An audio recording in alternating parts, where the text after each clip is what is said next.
أنا أقول بيننا وبينكم السلف، بيننا وبينكم الكتب. إن الحمد لله نحمده ونستعينه ونستغفره ونعوذ بالله من شرور أنفسنا ومن سيئات أعمالنا. من يهده الله فلا مضل له ومن يضلل فلا هادي له، وأشهد أن لا إله إلا الله وحده لا شريك له، وأشهد أن محمدا عبده ورسوله صلى الله عليه وسلم. يا أيها الذين آمنوا اتقوا الله حق تقاته ولا تموتن إلا وأنتم مسلمون. يا أيها الناس اتقوا ربكم الذي خلقكم من نفس واحدة وخلق منها زوجها وبث منهما رجالا كثيرا ونساء، واتقوا الله الذي تساءلون به والأرحام إن الله كان عليكم رقيبا. يا أيها الذين آمنوا اتقوا الله وقولوا قولا سديدا يصلح لكم أعمالكم ويغفر لكم ذنوبكم، ومن يطع الله ورسوله فقد فاز فوزا عظيما. أما بعد، فإن أصدق الحديث كتاب الله، وخير الهدي هدي محمد صلى الله عليه وسلم، وشر الأمور محدثاتها، وكل محدثة بدعة، وكل بدعة ضلالة، وكل ضلالة في النار. أما بعد. Mes chers frères, ceci est le premier cours du troisième livre du programme que nous étudions ensemble. Ala wa huwa kitab Thalathatul Usul wa Adillatuha, et qui n'est autre que le célèbre livre nommé Les trois fondements et leurs preuves, du Cheikh al-Imam wal-Mujaddid li da'wati al-Tawhid, al-Cheikh Muhammad ibn Abdul Wahhab, rahimahullahu ta'ala. اللهم علمنا ما ينفعنا وانفعنا بما علمتنا وزدنا علما إنك أنت العليم الحكيم واغفر لنا ولمشايخنا ولولاة أمرنا والمسلمين. Tout d'abord, j'invite fortement ceux qui n'ont pas écouté mes explications des deux livres précédents qui sont Al-Qawa'id al-Arba', les 4 règles, et Al-Usul al-Sitta, les 6 fondements, à commencer par ces derniers. Car c'est une série de livres qui se suivent et il est probable que je ne revienne pas sur certains points dans ce livre du fait que je les ai déjà abordés dans les deux autres. Et comme on l'a déjà dit, la science s'apprend petit à petit par échelon. Comme l'a dit Az-Zuhri rahimahullah, Man talaba al-ilma jumlatan fatahu jumlah wa innama yudraku al-ilmu hadithun wa hadithan. Celui qui demande la science tout d'un coup, la manquera tout d'un coup. Mais plutôt la science s'acquiert par un hadith, puis deux, etc. Et je réinsiste sur le fait qu'il faut apprendre par cœur ces cours moutoun, car ils sont la base dans l'étude de la science. Et celui qui mémorise ce matn, il a avec lui toutes les preuves. Car les livres de ce cheikh, rahimahullah, ne contiennent quasiment que des versets, des ahadiths et des paroles de salaf. D'ailleurs, j'ai entendu du cheikh Mansour al-Khalidi hafidhahullah que l'auteur, le cheikh Muhammad ibn Abdul Wahhab rahimahullah, a mentionné dans ce court épître près de 60 preuves du Coran et de la Sunna. وَالدَّلِيلُ قَوْلُهُ تَعَالَى كَذَا وَالدَّلِيلُ مِنَ السُّنَّةِ كَذَا, et qu'il a rapporté également environ 6 paroles de savants dans ce livre. On appelle ça nuqulat. قال الشافعي قال البخاري قال ابن كثير قال البغوي قال ابن القيم. Et comme a dit le cheikh Derosh al-Ajmi hafidhahullah, fait partie de la loyauté envers ton cheikh que si il te fait profiter d'une faïda, tu lui attribues cette faïda lorsque tu la répètes.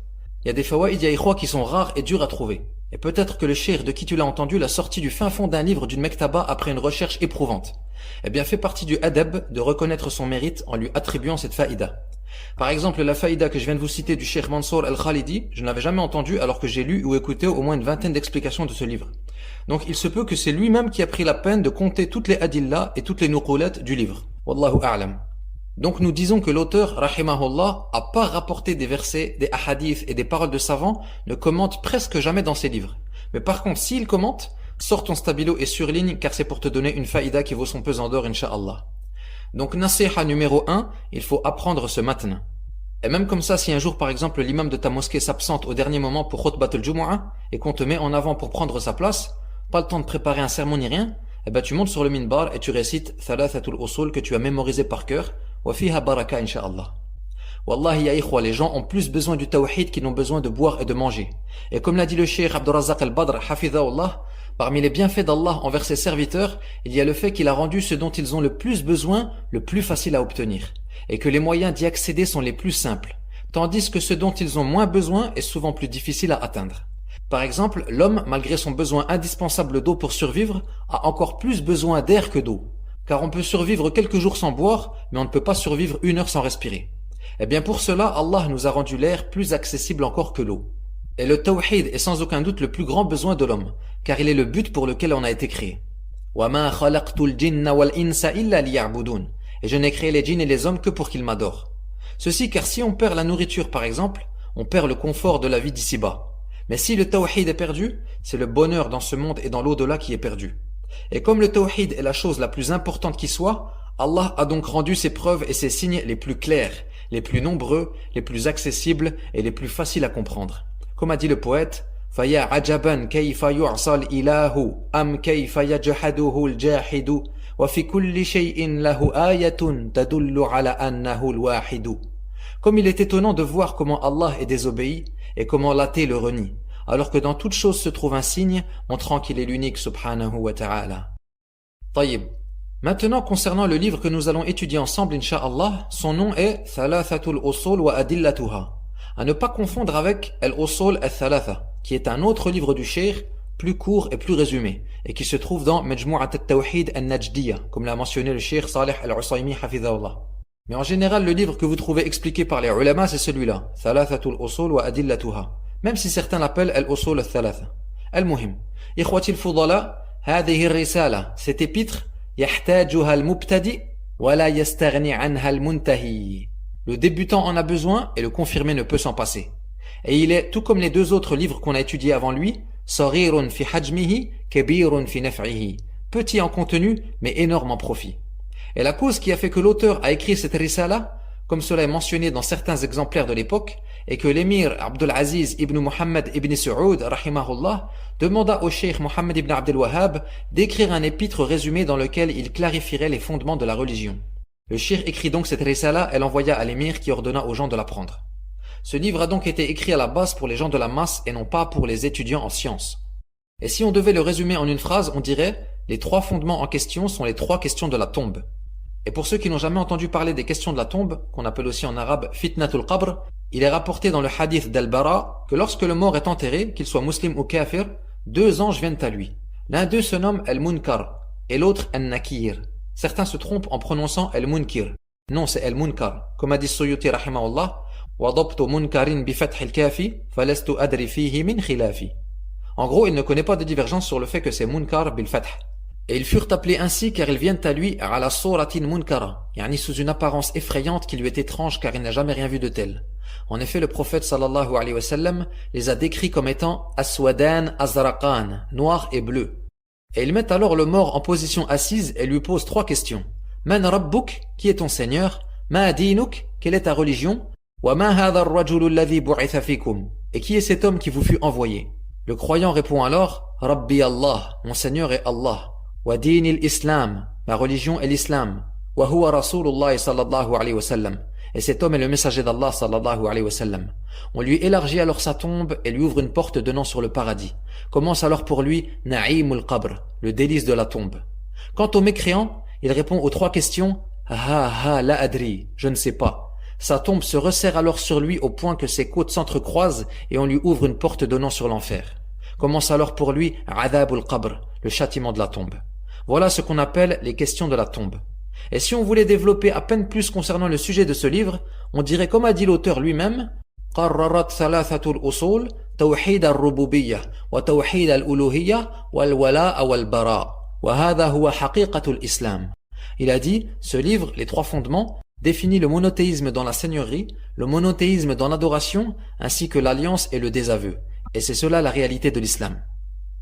Et pour vous donner une vue schématisée de ce matn, et pour vous faciliter sa mémorisation, sachez qu'il comporte thalathu muqaddimat, c'est-à-dire 3 introductions. Thalathu usul, 3 fondements, wa khatima, et une conclusion. Voilà bikhtisar de quoi est composé ce livre. Les 3 introductions commencent toutes par i'lam. I'lam rahimakallah, i'lam rahimakallah, i'lam arshadekallah. La première introduction contient les 4 masaïl qu'il est obligatoire à chacun de nous de connaître, qu'on retrouve dans Surat al-Asr. La deuxième introduction contient 3 masaïl très importantes sur la réalité de l'islam qu'il est obligatoire à tout musulman et toute muslima de connaître également. Et dans la troisième muqaddima, l'auteur rahimahullah a défini ce qu'est al-hanifiyya ainsi que le tawhid et le shirk. Puis nous avons solb al-mawdu', yani le cœur du sujet, qui sont les trois fondements. C'est-à-dire la connaissance d'Allah en premier, puis la connaissance de l'islam avec les preuves, puis la connaissance de notre prophète Muhammad sallallahu alayhi wa sallam. Et enfin nous avons la conclusion qui commence à partir de « وَالنَّاسُ إِذَا مَاتُوا يُبْعَثُونَ » et les gens après leur mort seront ressuscités, dans laquelle l'auteur clarifia en résumé ce qu'est la résurrection, ainsi que la réalité de la da'wa des messagers alayhimus salam, et enfin la définition du Tawhut. Donc on peut diviser cette risala en trois parties, 3 introductions, 3 fondements et une conclusion. Et laissez-moi vous donner une autre faïda concernant ces 3 muqaddimat. Le cheikh Abdul Muhsin al-Qasim rapporte de son père rahimahullah que ces 3 muqaddimat, commençant chacune par i'lam, ne font à la base pas partie de cette risala, mais plutôt ce sont des rasaïl indépendantes du cheikh qui ont été ajoutées par la suite au début du livre par ses élèves. Je répète, les 3 introductions du livre i'lam rahimakallah, i'lam rahimakallah, i'lam arshadakallah ne font en réalité pas partie du livre, malgré qu'elles sont bien de l'auteur rahimahullah, mais elles ont été ajoutées par la suite par des élèves du cheikh. Tamam. Donc voilà, ce schéma du livre peut aider nos frères et sœurs à le mémoriser plus facilement, incha'Allah. Et ce serait une bonne chose pour ceux qui ne l'ont pas encore appris de s'entraider dans cela. Entraidez-vous dans le bien et la piété, et non pas dans le péché et la transgression. Tu choisis un frère motivé avec qui tu mémorises une partie chaque jour. Chacun son tour, l'un récite à l'autre, et en 1 ou 2 semaines, c'est réglé, incha'Allah. Évidemment, avec une révision par la suite. Taïb. Concernant l'étude de cet épître, ou plutôt l'enseignement de cet épître, il peut aussi bien être enseigné de manière concise et résumée, tout comme il peut être enseigné plus en détail avec plus d'approfondissement. Pourquoi je dis cela? Car vous trouvez que certains savants ont développé plus que d'autres dans leur explication de ce livre, comme le Cheikh Ibn Uthaymin rahimahullah par exemple, ou le Cheikh Saleh al-Cheikh waffaqahullah, et vous verrez qu'ils sortent parfois même du sujet en rentrant dans des masaïl de grammaire, ou des fawaïd dans la langue arabe, ou des choses qui, on va dire, sortent de l'objectif pour lequel a été écrit cette risala. Et évidemment, la raison à cela n'est pas qu'ils ne savent pas comment enseigner ce matin, mais plutôt car les étudiants qui étaient assis devant eux avaient un certain niveau qui permettait un tel développement et un tel approfondissement. Et sachez mes frères que cette risala Thalathatul Usul est en quelque sorte une introduction au livre Kitab al-Tawhid, de la même manière que Al-Qawa'id al-Arba', les 4 règles, est une introduction au livre Kashf al-Shubuhat du même auteur. Ceci dit, nous pouvons entrer dans le vif du sujet.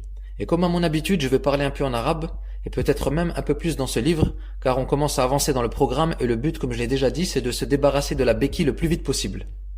Concernant le titre, Thalathatul Usul wa adillatuha, les 3 fondements et leurs preuves. Al-Usul jam'u asl, wa huwa ma yubna alayhi ghayru. Usul est le pluriel de asl, qui veut dire la base ou le fondement, qui est ce sur quoi est bâti autre que lui. Et comme je vous l'ai dit dans les 6 fondements, ikhwa, ne vous lassez pas d'entendre à chaque livre ces définitions, car c'est ainsi que s'ancre la science et on a vu que répéter fait partie de la sunna. Taïb, maintenant, quel est l'intérêt de citer le nombre 3? Yani l'auteur, il aurait pu nommer le livre les fondements, mais il le nomma les 3 fondements. Pourquoi? Premièrement, par suivi de la sunna du prophète sallallahu alayhi wa sallam, comme on trouve dans plusieurs hadiths, thalathun man kunna fihi wajada halawat al-iman, ou encore khamsun min al-fitra, ou encore ayatul munafiqi thalath, wa hakadha. Deuxièmement, cela fait partie des formules d'éloquence chez les Arabes. On appelle ça al-ijmal qabla at-tafsil, le fait de généraliser avant de spécifier. La troisième faïda est que cela crée une forme de tashwiq, de désir d'entendre la suite. Yani quand tu dis « ces fondements sont au nombre de 3 », ça crée un désir chez ton interlocuteur de les connaître. Et enfin, la quatrième faïda de citer le nombre est que cela facilite le hifdh, car si le nombre n'est pas cité, tu peux facilement en oublier un. Donc l'auteur, le cheikh Mohammed ibn Abdul Wahhab rahimahullah, a dit « Bismillahirrahmanirrahim. I'lam rahimakallahu annahu yajibu alayna ta'allumu 4 masail. » Au nom d'Allah, Ar-Rahman, Ar-Rahim, sache qu'Allah te fasse miséricorde, qu'il nous est obligatoire d'apprendre 4 points essentiels. Taïb. Ibtada al-musannifu kitabahu bil basmalati li umur. L'auteur débuta son livre par al-basmala pour plusieurs raisons. Al-basmala, ya ikhwa, c'est la parole Bismillahir-Rahmanir-Rahim. Contrairement à at-tasmiya, qui est le fait de dire juste Bismillah. Et nous avons également dans la langue arabe al-hamdala, qui est la parole Alhamdulillah ou Alhamdulillahi Rabbil Alamin. Et al-hawqala, qui est la parole La hawla wa la quwwata illa billah. Nous avons aussi at-tasbih, qui est connu, at-takbir, at-tahlil, qui est le fait de dire La ilaha illallah, Il y a aussi al-isti'adha, qu'on dit avant de lire le Coran, al-istighfar, qui est la demande de pardon, al-istirja', qui est le fait de dire inna lillahi wa inna ilayhi raji'un. Et moins connu aussi, il y a al-istithna, qui est le fait de dire insha'Allah, comme dans Surat al-Qalam, wala yastathnoun, c'est-à-dire ils ne dirent pas insha'Allah, comme l'a dit Mujahid rahimahullah. Idhan, l'auteur débuta par al-basmala pour plusieurs raisons. Premièrement, iqtida'an bi kitabillahi azza wa jal, pour suivre l'exemple du livre d'Allah azza wa jal, car il y a unanimité des savants sur le fait que le mushaf débute par la basmala. Que l'on soit d'avis que la basmala fait partie de Surat al-Fatiha, ou qu'elle est un verset indépendant de la sourate, dans les deux cas, tout le monde est d'accord qu'elle débute le mushaf. Et l'avis le plus juste, comme l'a dit entre autres le cheikh Sulaiman al-Ruhayli hafidhahullah, est que la basmala est bien un verset du Coran, mais qui est indépendant des sourates. Donc Allah Ta'ala débuta toutes les sourates du Coran par la basmala. Et là peut-être que tu te dis, comment ça toutes les sourates? Ne sait-il pas que Surat al-Tawbah ne commence pas par la basmala? Le cheikh Tal'at Zahran hafidhahullah nous dit, soit on peut dire qu'Allah a débuté toutes les sourates du Coran par la basmala, soit on peut dire qu'il a débuté toutes les sourates du Coran par la basmala, excepté Surat al-Tawbah. Le premier, du point de vue que la majorité des sahaba radiyallahu anhum sont d'avis qu'Al-Anfal et At-Tawbah sont une seule et même sourate. At-Tawbah étant donc la suite ou la continuité de Surat Al-Anfal. Et certains autres compagnons radiyallahu anhum sont d'avis qu'At-Tawbah est une sourate indépendante d'Al-Anfal, mais qu'elle n'a pas été débutée par la basmala, et ceci pour une sagesse. Donc les deux paroles sont prises en considération. Deuxièmement, l'auteur débuta par la basmala اقتداء بالنبي صلى الله عليه وسلم حيث كان يكتبها في أول رسائله للأمراء, pour suivre l'exemple du prophète sallallahu alayhi wa sallam qui débutait tous ses messages par la basmala. Par exemple, lorsqu'il écrivit à Héraclius, le roi de Byzance, pour l'inviter à l'islam, comme cela est mentionné dans Sahih al-Bukhari, il fit écrire Bismillahir Rahmanir Rahim min Muhammadin Abdillahi wa Rasulih ila Hiraql Azim al-Rum Assalamu ala man ittaba'a al-huda amma ba'd. Il débuta donc par la basmala, puis ajouta de la part de Mohammed, le serviteur d'Allah, ainsi que son messager, pour Héraclius, l'empereur des Byzantins, que la paix soit sur celui qui suit la guidée, ceci dit. Et pour la faïda, il est légiféré de saluer le mécréant qu'on souhaite inviter à l'islam par cette formule Assalamu ala man ittaba'a al-huda, comme l'a dit notre prophète sallallahu alayhi wa sallam dans ce hadith, et comme l'a dit Moussa alayhi salam à Fir'aun dans Surat Taha verset 47. Mais on ne salue pas ainsi le musulman. Le musulman, on lui dit Assalamu alaykum wa rahmatullahi wa barakatuh. Ceci est la salutation des musulmans seulement. Et le prophète sallallahu alayhi wa sallam a dit dans Sahih Muslim La tabda'ul yahuda wa lan nasara bis salam. Ne passez pas le salam en premier aux juifs et aux chrétiens. Par contre, si eux te disent Assalamu alaykum, tu leur rends le salam, comme a dit le cheikh Salih al-Fawzan hafidhahullah. Et tu peux même saluer le mécréant en premier, mais sans utiliser le salam, comme l'ont dit l'imam Ibn Uthaymin ainsi que le cheikh Ubayd al-Jabiri rahimahumallah. Tu lui dis par exemple bonjour. Ça c'est des choses importantes à savoir quand on vit dans une terre de kufr. Troisièmement, l'auteur débuta son livre par la basmala également iqtida'an bis salaf as-salih fi mu'allafatihim, pour suivre l'exemple de nos pieux prédécesseurs qui débutaient leurs ouvrages ainsi. Et quatrièmement, tabarrukan bismillah, recherchant par la mention du nom d'Allah la baraka dans cette œuvre. Taïb. Le cheikh Sulaiman al-Ruhayli hafidhahullah nous rapporte une faïda du Hafiz Ibn Hajar rahimahullah qui a dit Inna kutub an-nabiy sallallahu alayhi wa sallam jumi'at fawujidat kulluha mabdu'atan bil basmala wa inna khutab an-nabiy sallallahu alayhi wa sallam jumi'at fawujidat kulluha mabdu'atan bil hamdala. Il a dit les écrits du prophète sallallahu alayhi wa sallam furent réunis et on trouva que tous débutèrent par la basmala. Et les sermons du prophète sallallahu alayhi wa sallam furent réunis et on trouva que tous débutèrent par Al-Hamdala. Ça c'est une faïda à noter, ikhwa. Le cheikh Sulaiman nous dit donc la sunna dans les livres et tout ce qui se lit est de débuter par Al-Basmala. Et la sunna dans les sermons, les conférences et tout ce qui s'écoute est de débuter par Alhamdulillah. Et certains savants ont dit la sunna est de débuter les livres par Bismillahir Rahmanir Rahim, car les livres se lisent. Et Allah Azza wa Jalla a dit Iqra bismi rabbikal ladhi khalaq. Lis par le nom de ton Seigneur qui a créé. Allah ordonna donc de lire par son nom. Hadi faïda jamila. Wa hiya sunnatul anbiya. C'est la sunna des prophètes qui ont précédé alayhimus salam.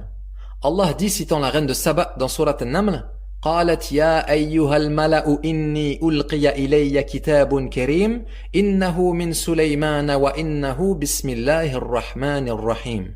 La reine dit ô notable, une noble lettre m'a été lancée. Elle vient de Suleyman et elle est au nom d'Allah Ar-Rahman Ar-Rahim. طيب. والباء في البسملة للاستعانة. La lettre ba au début de Bismillah est utilisée pour la demande d'aide.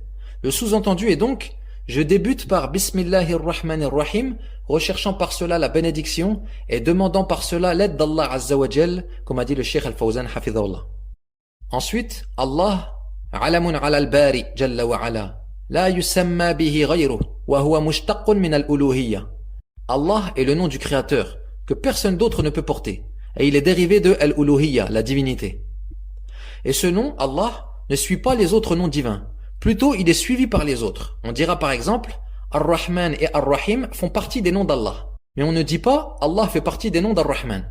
Car dans le Coran, nous trouvons toujours le nom Allah en premier, puis les autres noms divins le suivent. Comme a dit le Cheikh Suleyman Ar-Ruhayli Hafidhahullah. Et il fut dit que le nom Allah est le plus grand de ces noms. Yani al-ism al-a'zam.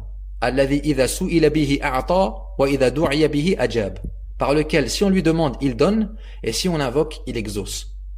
Quant à Ar-Rahman, huwa dhur rahmati al-wasi'ah. C'est celui dont la miséricorde est vaste. Wa hadha al-ismu yadullu ala ar-rahmati al-'ammati li jami' al-makhluqat. Et ce nom indique une miséricorde générale envers toutes les créatures, même les mécréants. La preuve, la parole d'Allah dans Surat Al-A'raf, wa rahmati wasi'at kulla shay. Et ma miséricorde a englobé toute chose. Évidemment, cette Rahman englobe les mécréants que dans ce bas monde et non pas dans l'au-delà. Ar-Rahman min al-asma' il-mukhtassa billah, la yutlaqu illa alayh. Et Ar-Rahman fait partie des noms qui sont spécifiques à Allah. Il n'est donc permis de qualifier ni de nommer personne d'autre ainsi.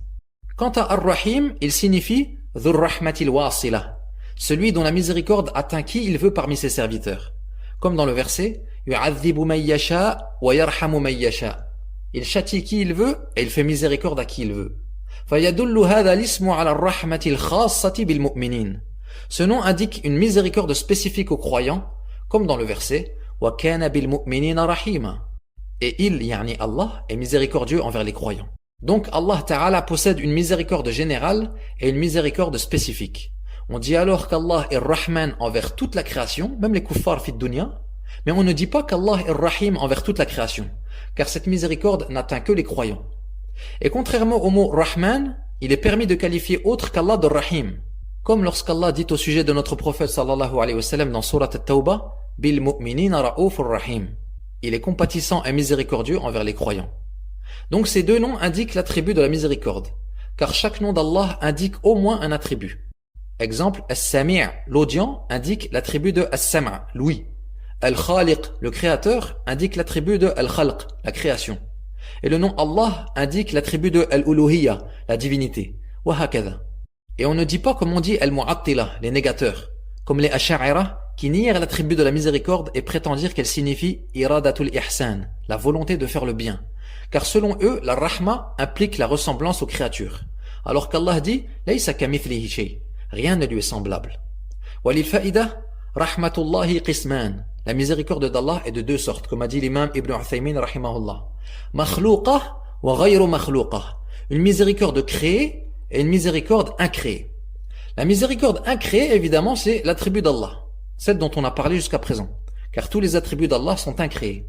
Et la miséricorde créée, c'est ce qu'on peut appeler l'effet de cet attribut, atharu sifa. Et c'est elle qui fut mentionnée dans le hadith Qudsi rapporté par Al-Bukhari, lorsqu'Allah Ta'ala dit au paradis, Anti rahmati, tu es ma miséricorde. Et le paradis est une créature d'Allah, donc il n'est pas question ici de l'attribut. Ou comme dans un autre hadith rapporté par Al-Bukhari, où le prophète sallallahu alayhi wa sallam a dit, Ja'ala Allahu ar-rahmata mi'ata juz.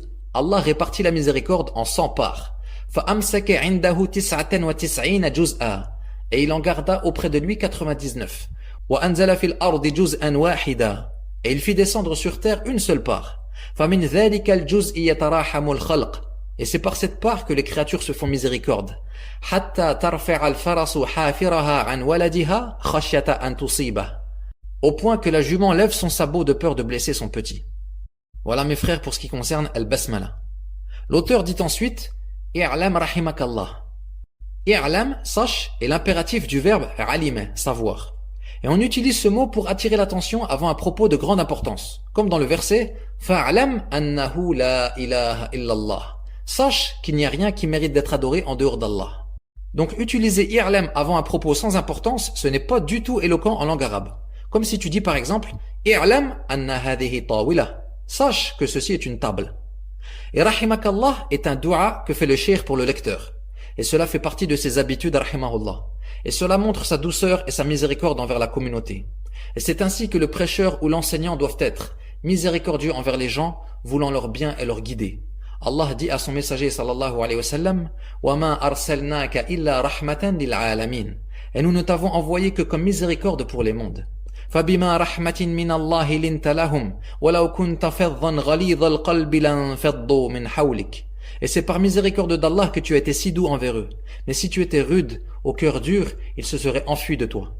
Et Cheikh l'Islam rahimahullah a dit Ahlus Sunnah a'lamun nasi bil haqq wa arhamuhum bil khalq. Les gens de la Sunna sont les plus savants concernant la vérité et les plus miséricordieux envers les créatures. Et le Cheikh Abdullah al-Qusayr rahimahullah a dit si les gens ne t'aiment pas, ils n'accepteront pas de toi. Yani ta da'wa et tes conseils. Et le meilleur dans le dua est d'utiliser le verbe au passé comme l'a fait l'auteur. Il a dit rahimaka et non pas yarhamuka. Comme si c'était une information et non pas un dua. Car c'est ce qui est le plus venu dans la sunna. On dit par exemple Jazakallahu khayran, sallallahu alayhi wa sallam, radiyallahu anhu. Tous ces verbes sont au passé. Et il fut dit Hada min bab at-tafa'ul. C'est de l'optimisme. Yani tu utilises le passé comme si c'était une information et non un dua. Quand tu dis Shafakallah ya akhi par exemple, littéralement ça veut dire Allah t'a guéri. Alors que dans ta niya à toi c'est qu'Allah te guérisse. Hada min bab at-tafa'ul. Comme si c'était déjà fait. Et le prophète sallallahu alayhi wa sallam aimait l'optimisme. D'ailleurs il a dit Yu'jibuni al-fa'l. Et l'optimisme me plaît. Qalu wa ma al-fa'lu ya Rasulallah. Ils dirent qu'est-ce que l'optimisme au messager d'Allah? Qal al-kalimatu at-tayyibah. Il dit c'est la bonne parole.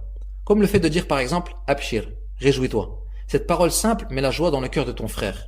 Et le prophète sallallahu alayhi wa sallam la disait. Et l'auteur ici n'a pas dit Rahimanillahu wa iyyak, qu'Allah me fasse miséricorde ainsi qu'à toi. Bien que de nombreux savants considèrent que le fait de débuter le dua par soi-même est recommandé. Car cela est la voie des prophètes. Comme a dit Nuh alayhi salam, Rabbi ghfirli wa li waliday. Et comme a dit Ibrahim alayhi salam, Rabbi j'alni muqim as-salati wa min dhurriyyati. Et comme a dit Moussa alayhi salam, Allahumma ghfirli wa li akhi. Ils commencèrent d'invoquer pour eux en premier. Donc ceci est la base. Comme on dit dans le tashahhud, Assalamu alayna wa ala ibadillahi salihin. Toi en premier puis les autres. Ceci est meilleur. Mais invoquer directement pour la personne est permis. La preuve, le prophète sallallahu alayhi wa sallam l'a également fait. Et à la kulli hal, comme a dit le prophète sallallahu alayhi wa sallam dans un hadith rapporté par Muslim, Man da'a li akhihi bi dhahri al-ghayb, qala al-malaku al-muwakkal, amin wa laka bimithl.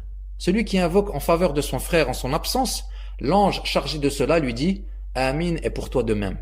Et évidemment, on espère l'exaucement de l'invocation des anges. Et le sens de Rahimakallah est Ghafarallahu laka ma mada min dhunubik wa sallamaka fi ma yustaqbalu minha. Yani qu'Allah te pardonne tes péchés passés et te préserve de ceux à venir. Et le Cheikh Salih Al-Fawzan Hafidhahullah nous dit هذا دعاء من عالم جليل ورجل صالح يرجى له القبول إن شاء الله. Ceci est une invocation provenant d'un éminent savant et d'un homme pieux dont on espère l'exaucement incha'Allah. Ensuite sa parole يجب علينا تعلم 4 مسائل. Il nous est obligatoire d'apprendre 4 points essentiels. الواجب لغة هو الساقط. الواجب dans la langue arabe c'est ce qui tombe. On dit par exemple وجبت الشمس. Littéralement, le soleil est tombé, يعني il s'est couché. وفي اصطلاح الأصوليين الواجب ما أمر به الشارع على وجه الإلزام. Et dans la terminologie des savants de usul al-fiqh, le wajib ou l'obligatoire c'est ce que le législateur a ordonné de manière impérative. Le législateur c'est Allah Ta'ala ou le prophète sallallahu alayhi wa sallam comme a dit l'imam Ibn Uthaymin rahimahullah dans le sens où le prophète a transmis ce qu'Allah lui a révélé. Et d'autres savants définissent al-wajib par ce qui est en réalité thamaratul wajib, yani le fruit ou la conséquence du wajib, qui est ma yuthabu fa'iluhu imtithalan wa yastahiqqu al-'iqaba tarikuhu qasdan. C'est ce qui, si on le fait par obéissance à Allah, on est récompensé, et si on le délaisse volontairement, on mérite d'être puni. Wal-wajibu ala qismayn, 'ayni wa kifa'i. L'obligatoire est de 2 sortes, individuel et collectif. Al-'ayni huwa alladhi yajibu ala kulli mukallaf. L'individuel, c'est celui qui est obligatoire à chaque individu responsable, comme la prière par exemple. Wal-kifa'i idha qama bihi al-ba'd saqata l'ithmu 'ani al-baqin. Et l'obligatoire collectif, si certains l'accomplissent, cela est suffisant et les autres ne prennent pas de péché à le délaisser, comme apprendre à laver le mort. Et nous allons voir ces 4 points essentiels dans le prochain dars, incha'Allah, qu'Allah nous accorde la science bénéfique, ainsi que l'œuvre pieuse. Wa subhanakallahumma wa bihamdik, ashhadu an la ilaha illa ant, astaghfiruka wa atubu ilayk, wa sallallahu ala nabiyyina Muhammadin wa ala alihi wa sahbihi wa sallam.